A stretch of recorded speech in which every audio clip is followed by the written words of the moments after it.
이창실 변호사입니다. 저는 공유재산법 규정과 지하도 상정과 관리에 관하여 문제점과 해결 방안을 중심으로 설명드리도록 하겠습니다. 제 설명에 앞서서 저는 개인적으로 캐나다나 일본은 더 이상 우리보다 선진국이 아니라고 저는 개인적으로 생각하는데, 그 나라에서 20년, 30년 당사자가 원하는 경우 더 긴 기간, 임대료 선정위원회에서 임대료 조정에서 안정화, 당사자가 권리금은 당사자가 자유의사로 결정. 부럽네요. 우리가 왜 그렇게 못할지 참. 그러나 우리는 지금 현재는 공유재산법 규제에 있기 때문에 거기까지 가는 건 무리인 것 같고, 일단 현재에서 고칠 수 있는 점을 위주로 설명드리도록 하겠습니다. 저는 먼저 공유재산 및 물품관리법, 이제 공유재산법이라고만 하겠습니다. 이 기본 지향점과 우리 지하도 상정가의 기능과 특수성을 설명드리고, 공유재산법 규제 안에서 어떤 문제점이 일어나고 있고 그 해결 방안은 무엇인지에 대해서 검토해 보겠습니다. 2005년 제정돼서 2006년 1월 1일부터 시행되고 있는 공유재산법은 일종의 기본법입니다. 우리 민사거래관에서 민법이라는 기본법이 있고, 그중에서 주택임대차에 관해서는 주택임대차보호법, 상가임대차에 관해서는 상가임대차보호법, 각종 회사들에 대해서는 상법, 이런 여러 가지 특별법적인 법들이 있습니다. 그래서 그런 법들이 먼저 적용되고 그 규정이 없는 경우 민법으로 돌아가는, 민법은 기초법입니다. 그리고 공유재산법 또한 공유재산 전반에 대해서, 이게 저 산속의 토지든 어떤 전화기는 지도로 놔주시면 감사하겠습니다. 여러 가지 이런 이 국회 건물은 정부 지자체 소유는 아니지만 이런 건물이 있으면 이런 건물들, 이런 공유재산 일반에 대해서 효율적 관리를 하고 수익을 높이고 행정수요에 대응하기 위해서 기본적으로 만든 법입니다.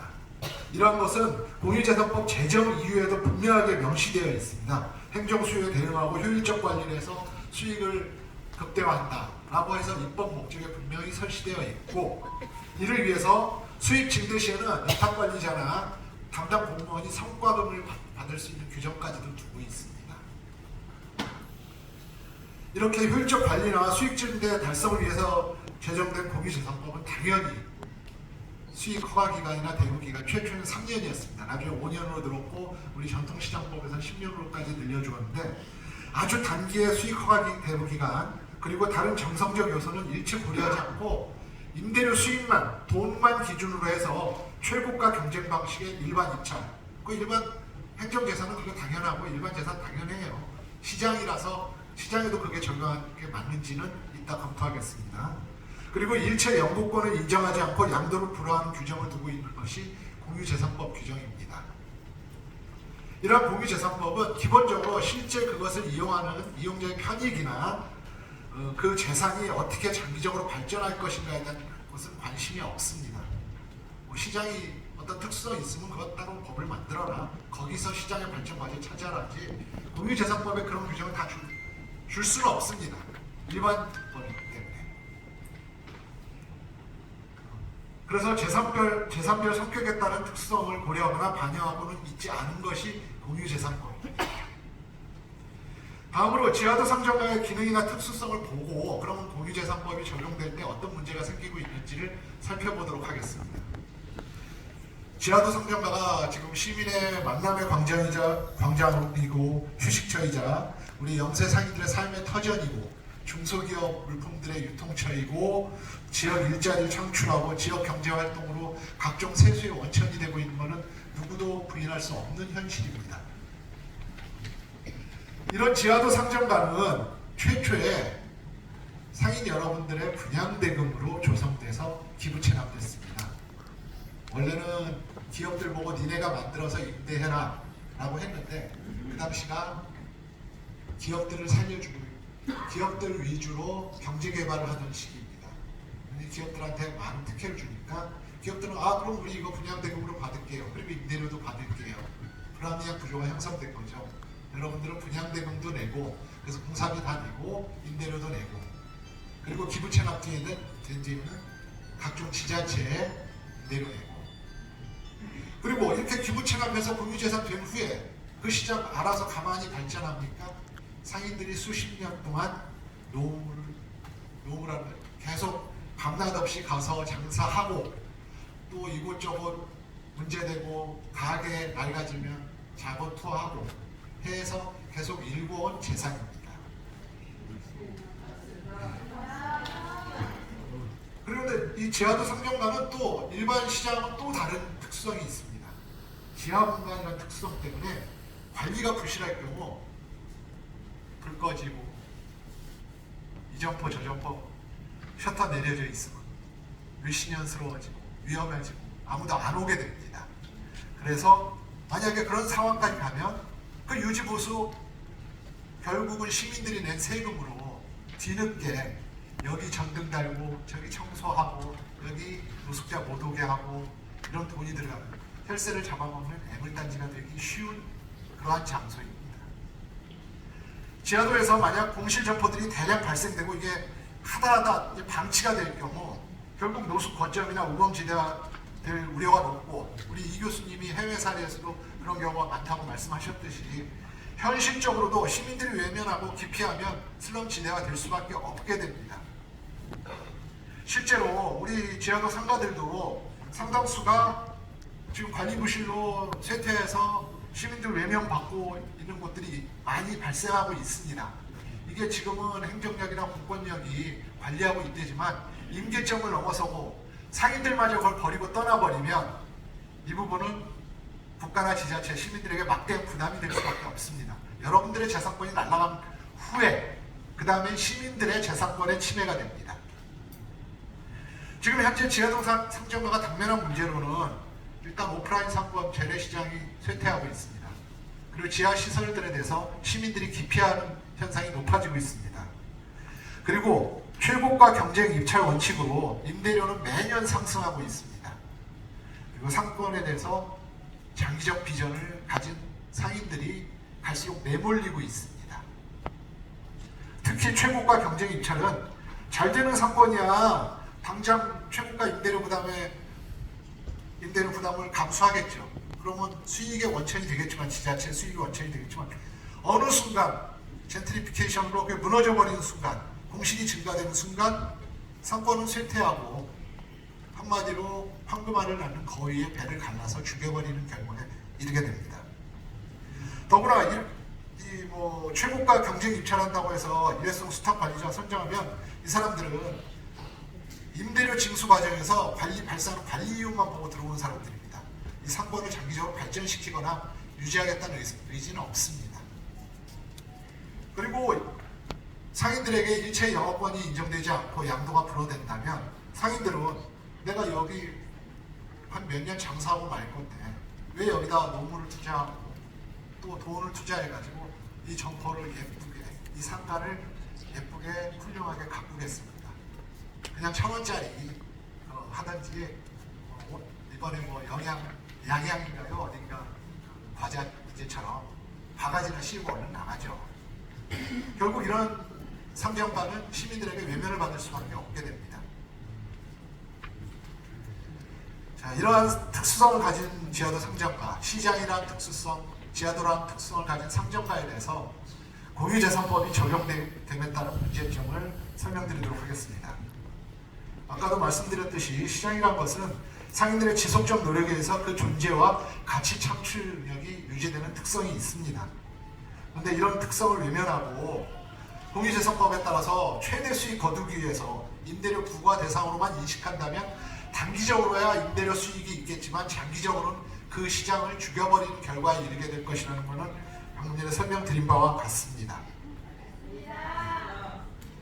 실제로 현재 다수의 지하도 상정가가 임대료 부담과 상권 쇠퇴로 을씨년스러워지고 공실이 많아지고 외면받는 모습을 보이고 있습니다.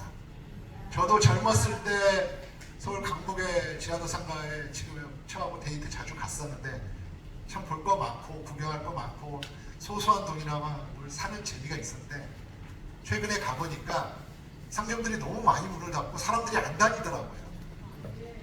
거기 노숙자들 와서 버티기 시작하면 이제 아예 거기는 내려가지도 못할 곳이 될 우려도 있겠더라고요. 공유재산법에서 최고가 낙찰 규정은 이거 일반적인 공유재산은 분명히 맞습니다. 저기 뭐 어디 임야 낙찰받아서 골프장 만드는데 돈 많이 써낸 놈이 장땡이죠.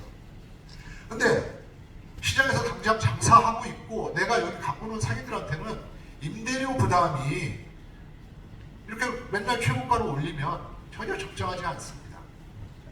하다못해 일반 개인들의 상점가에도 임대료 상한을 두는 상가 임대차 보호법이 있는데 이 부분은 관리 수착자들은 매년 입찰할 때, 매년이 아니죠. 5년마다 10년마다 입찰할 때 자기가 내는 돈이 아닙니다. 결국 상인들한테 부담시키는 돈이기 때문에 나는 여기서 관리이윤 받으려면 최고가를 쓰게 됩니다. 이 과정에서 상인들이 나 임대료 그만큼 부담 못해요 라고 의견을 제시할 기회는 없습니다. 내가 한 105%만 낼게요, 110%만 낼게요 쓸 수가 없습니다. 걔네들이 120% 쓰는데, 그리고 걔네들이 추천받는데, 그리고 걔네들은 나한테 청구하는데, 이 과정에서 상인들의 의견은 단 1푼도 들어갈 여지가 없습니다.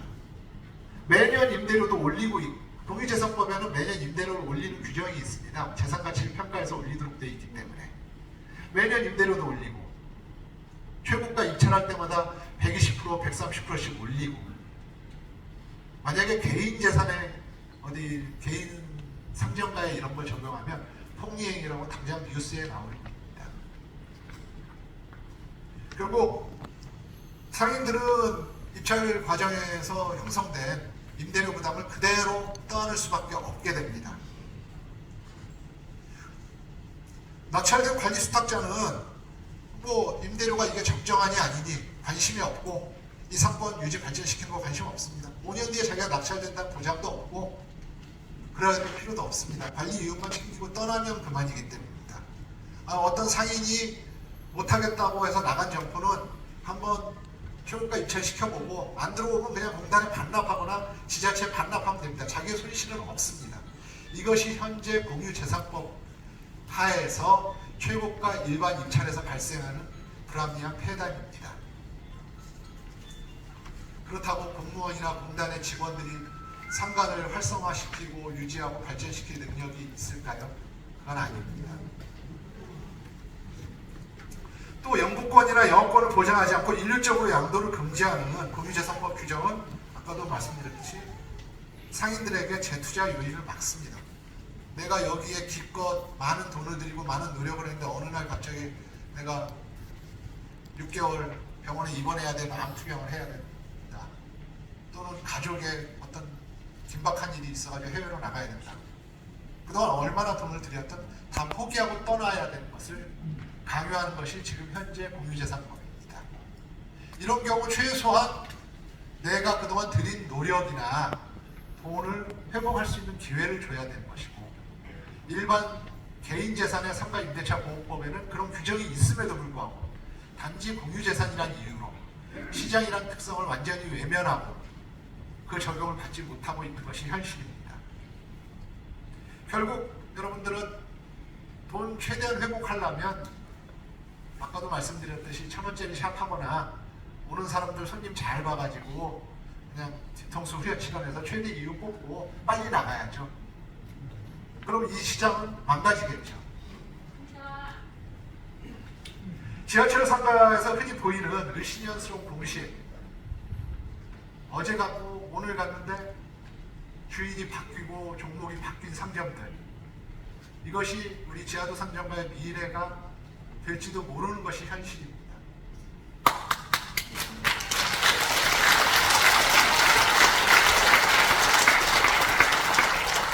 그리고 지하도 상점가의 발생이나 유지는 아까 말씀드렸듯이 오롯이 여러분들의 노력에 의한 것임에도 불구하고 공유재산법을 일률적으로 적용함으로써 이런 부분은 헌법상의 생존권이나 재산권 보호 차원에서도 문제가 있습니다. 그동안 형성하고 유지하고 발전시켜온 상인들의 기여는 분명히 존재하고, 또 이 시장이 여러분 상인들과 종사자들의 삶의 터전이고, 이런 것이 분명히 부인할 수 없는 사실임에도 불구하고 단지 기부 체납을 통해서 공유재산이 되었다고 이러한 기여를 무시하고 단순히 수익 극대화 대상으로만 본다면 이는 여러분의 생존권이나 재산권은 단 1푼의 고려도 없는 아주 단편적인 사고를 할 것입니다. 하다못해 일반 전통시장이나 노점상마저도 상인들이 형성한 상권이라는 특성을 고려해서 기존 상인들을 보호하고 있음에도 불구하고 왜 더 큰 상권인 그나마 잘 되고 있다는 상권인 이 지하도 상점가에 대해서는 이런 보호를 받지 못하는 것인지 의문이 따릅니다.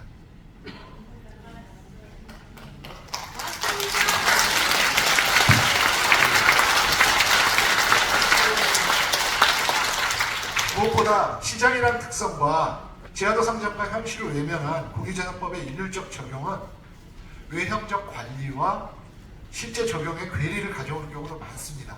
이 괴리는 단지 임대료 상승의 수단으로만 전락하는 측면이 분명히 존재합니다. 물론 이미 상권이 죽거나 좀 많이 쇠퇴하기 시작해서 누구도 최고가로 입찰하지 않는 상점가 경우는 다르겠지만 통상 상권이 어느 정도 유지되고 있는 상점가 경우는 공유재산법은 최고가 일반 경쟁 입찰을 하라고 합니다. 지자체나 공단은 그렇게 하겠다고 합니다.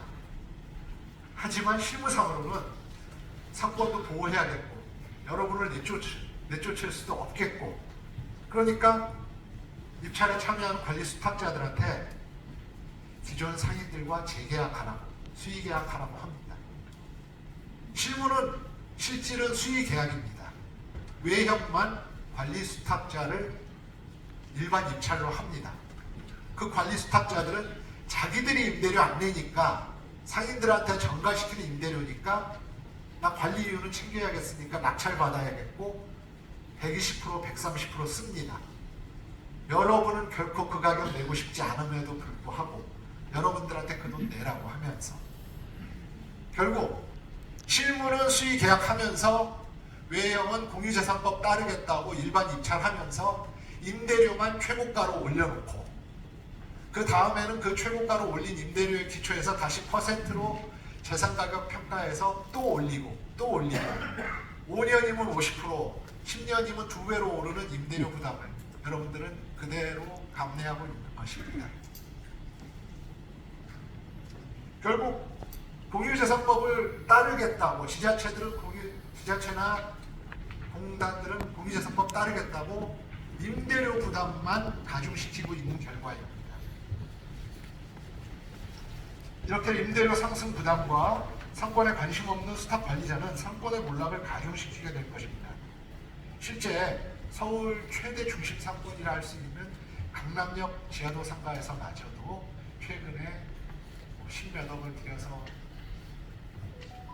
양수한 상점을 반납하는 아주 이런 상황이 발생한다는 것은 이런 문제점이 불마 터지고 있다는 한 반증이라 할 것입니다. 공유재산법의 일률적 규제로 인한 피해를 막기 위한 방안에 대해서 의견을 드리도록 하겠습니다. 행정기관의 수익 극대화 실적을 우선시하는 공유재산법 체계는 지하도 상점가의 형성 과정이나 현실성의 특성을 외면하는 일률적 규정을 가지고 있어서 우리한테 불합리한 것은 분명히 사실입니다.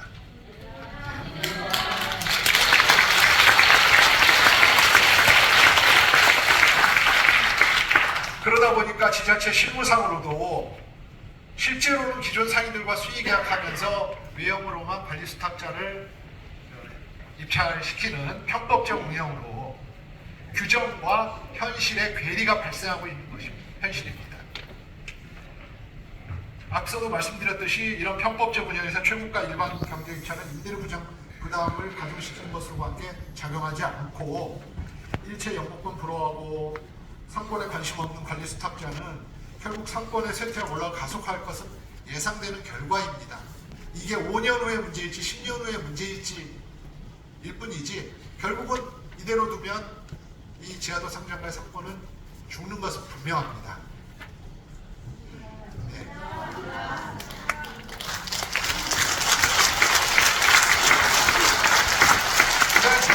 제도적 문제로 인한 피해는 오롯이 이 사건을 만들어서 갖고 온 상인들의 재산권과 생존권을 침해하는 것이고 이후에는 국민과 시민들의 이 지하 공간을 유지하고 안전한 공간으로 방어하기 위한 시민들의 혈세 부담의 원천이 될 것입니다.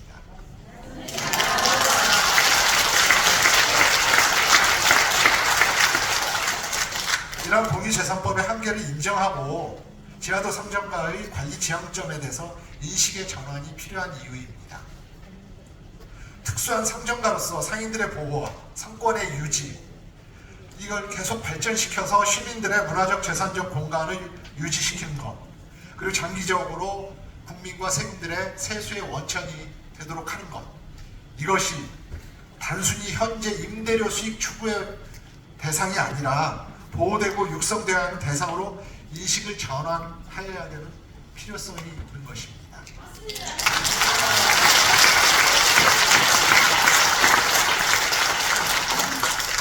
이러한 인식의 전환 아래 공유재산에 관한 일반 법률이 아니라 상점가의 특수성을 전제로 특별히 보호하기 위해서 만든 법률인 전통시장 및 상점가 육성을 위한 특별법의 규정을 두어서 우리 이동주 의원님께서 발의하신 바와 같이 적정한 임대료 상승률 제한과 정성적 평가 요소를 반영하는 입찰 방식을 도입할 필요가 있습니다. 실제로 정부가 자신들이 어떤 공사를 수주하기 위해서 입찰할 때는 정성적 요소를 평가하고 있습니다. 단순히 돈만 따지지 않습니다. 일 잘하는지 못하는지, 능력이 있는지 없는지 따지면서 왜 상인들한테는 돈만 따집니까?